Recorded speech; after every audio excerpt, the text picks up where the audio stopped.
অতীত ভুলে রাষ্ট্রীয় স্বার্থে কর্মকর্তা কর্মচারীদের কাজে মনোযোগ দেওয়ার আহ্বান জানিয়েছেন এনবিআর এর চেয়ারম্যান আব্দুর রহমান খান। সোমবার এনবিআর কার্যালয়ে সংবাদ সম্মেলনে এই আহ্বান জানান তিনি। এনবিআর চেয়ারম্যান আরও জানান, আজ সকাল পর্যন্ত বিদায়ী অর্থ বছরে প্রায় 3,61,000 কোটি টাকার রাজস্ব আদায় হয়েছে। এদিকে কয়েকদিনের অচলাবস্থা কাটিয়ে স্বাভাবিক কার্যক্রম চলছে এনবিআর কার্যালয়ে। নাইম কামালের রিপোর্ট।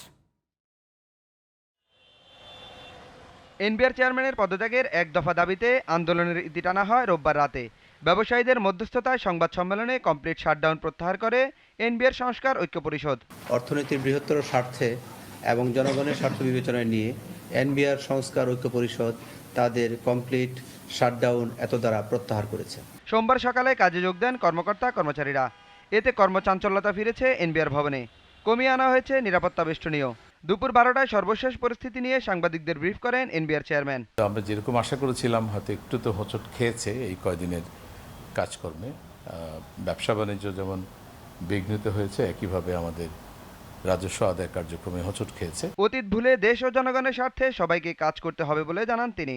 আমাদের যে কর্ম তৎপরতা যথারীতি আগে যেভাবে ছিল সেভাবে চলবে।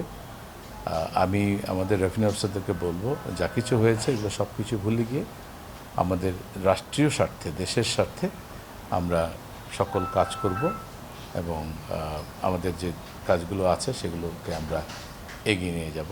আব্দুর রহমান খান বলেন, বিদায়ী অর্থ বছরের রাজস্ব আদায় কিছুটা পিছিয়ে রয়েছে এনবিআর। আমার ধারণা যে আজকে একটা ভালো পরিমাণ অ্যামাউন্ট ক্যাশে জমা হবে এবং আমাদের যে বিলগুলো থেকে যেটা কাটা হয় গভর্নমেন্ট বিলগুলো থেকে, সেগুলো অ্যাডজাস্টমেন্ট করলে গতবারের চেয়ে বেশি হবে, এটা নিশ্চিত।